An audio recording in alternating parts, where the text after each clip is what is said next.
টানা অনেক দিন বৃষ্টির পর আজকে আবহাওয়াটা বেশ সুন্দর, বেশ ঝলমলিয়ে রোদ উঠেছে। মোটামুটি আমার বাগানের সব গাছই প্রায় মারা গেছে, তবে টবে যে কটা গাছ বেঁচে আছে সেগুলো বৃষ্টির জলে পাতাগুলো ভালোভাবে ধুয়ে গিয়ে কি সুন্দর সৌন্দর্যতা বেরিয়েছে।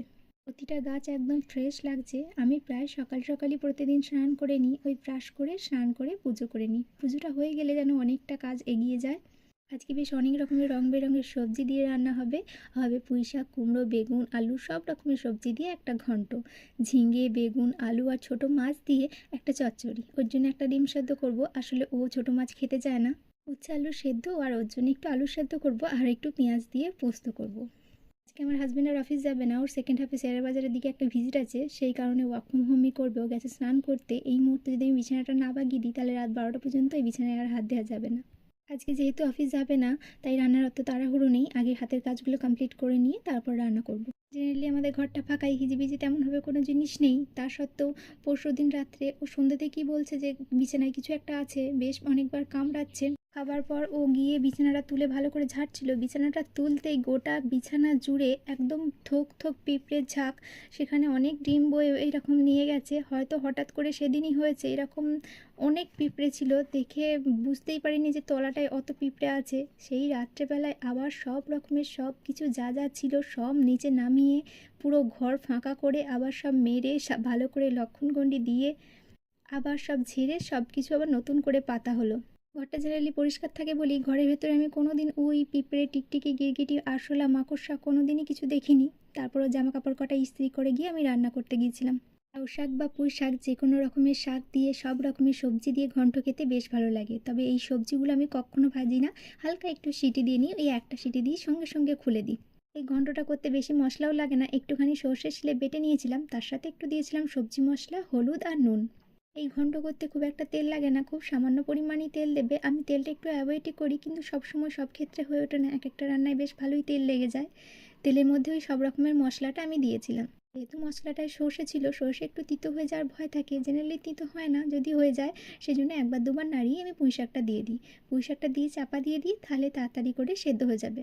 যেহেতু এই শাকটায় অনেক রকমের সবজি থাকে, তাই সেরকমভাবে মশলা লাগে না, তাহলে সবজির সুন্দর টেস্টটা আর পাওয়া যায় না। তারপর সেদ্ধ সবজিটা দিয়ে ঘরে একটু আদা বাটা ছিল, সেই আদা বাটাটা দিয়ে একটুখানি কষিয়েছিলাম। যেহেতু সবজিটা সেদ্ধ করা থাকে সেহেতু খুব একটা বেশিক্ষণ কষাতেও হয় না, সুন্দরভাবে হয়ে যায়। তারপর নামানোর আগে টেস্টটা ব্যালেন্স করার জন্য একটু চিনি দিয়েছিলাম। একটু নুন মিষ্টি বেশ থাকলে খেতে ভালো লাগে। আর যে কোনো রকমের ঘন্টতে একটু মিষ্টি লাগে। এই ঘন্টটা অনেকে একটু বেশি মিষ্টি মিষ্টি খায়, আমাদের বাড়িতে একটা মিডিয়াম মানে হালকা মিষ্টিই খায়। তারপর বাড়িতে আমার চপের মশলা, শুক্তোর মশলা করাই ছিল, সেখান থেকে সামান্য একটু শুক্তোর মশলা দিয়েছিলাম টেস্ট হওয়ার জন্য। খেতে কিন্তু দুর্দান্ত হয়েছিল। আমি যে কোনো রকমের পুঁই শাক, লাউ শাক বা পালং শাকের ঘন্ট বা যে কোনো রকমের চচ্চড়ি সব সবজি আমি সেদ্ধ করেই করি। একবার আমার কথা শুনে সবজিগুলো না ভেজে, বেগুনটাও ভাজার দরকার নেই, কোনো কিছু না ভেজে বা হালকা মশলা দিয়ে একবার করে দেখো, বেশ ভালো লাগবে। তারপর করবো ওই ছোটো মাছের চচ্চড়িটা করার জন্য ওই বেগুন, ঝিঙে আর আলুটাকে আমি হালকা একটু সেদ্ধই করে নেব। সবজির মধ্যে জলটা একটু অল্প করে দিলে আর সিটিটা একটা পড়ার সাথে সাথে খুলে নিলে সবজি কিচ্ছু নষ্ট হয় না, জলটাও ফেলা যায় না। মাছটাকে ভেজে আমি রেখে দিয়েছি। তারপর কড়াইয়ে খুব সামান্য পরিমাণ তেল দিয়ে পেঁয়াজ রসুনটা দিয়ে একটু ভাজবো, খুব বেশি ভাজবো না, কারণ এই মাছ সবজিগুলো দিয়ে আর একবার ভাজবো।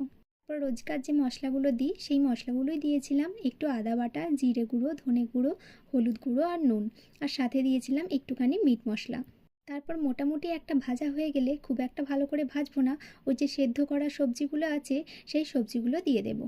তারপর সবজি সেদ্ধ করা যে জলটুকু ছিল সেই জলটুকু দিয়ে একটুখানি কষাবো। কষানোর পর যে সেদ্ধ করা সবজিগুলো ছিল সেগুলোকে দিয়ে দেব। সবজিগুলো দেবার পর 1 থেকে 2 বার নাড়ার পরই আমি ছোট মাছগুলোও দিয়ে দেব। ওই ছোট মাছগুলো দেবার পর আর সব সবজি, মশলা সব কিছু দেবার পর ওইগুলোকে বেশ অনেকক্ষণ ধরে ভাজতে হবে। চচ্চড়ি হলো যেমন সুন্দর করে ভাজবে তেমন টেস্ট পাবে খেতে।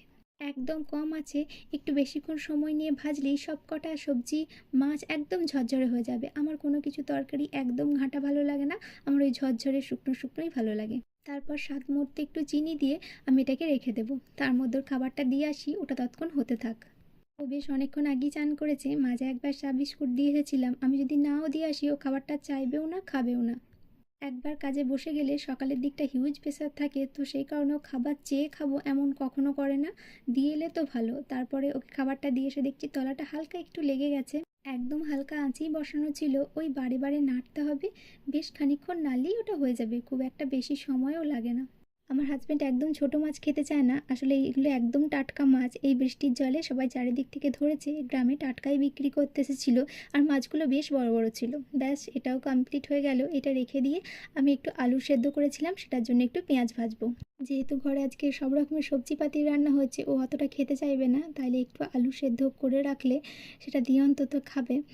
আর ও পেঁয়াজ দিয়ে আলু সেদ্ধ মাখাটা খেতে বেশি পছন্দ করে। তারপর করেছিলাম পেঁয়াজ দিয়ে একটু পোস্ত। এই পোস্তটাও বেশ হালকা আঁচে অনেকক্ষণ সময় নিয়ে নিয়ে করতে হয়, তবে খেতে বেশ ভালো লাগে। তারপর একটা পার্সেল এসেছিলো, এটাই নতুন ফোনটার একটা ব্যাক কভার। তারপরে ভালো করে গ্যাস ট্যাস মুছে ঝাঁটপাট দিয়ে আমি আবার স্নান করেছিলাম। আসলে খুব গরম করে রান্না করার পর সকালে শুধুমাত্র স্নান করি ওই পুজোটা করে নেওয়ার জন্য, নাহলে অনেক দেরি হয়ে যায়। ঠিক আছে, সবাই ভালো থেকো, সুস্থ থেকো আর সাবধানে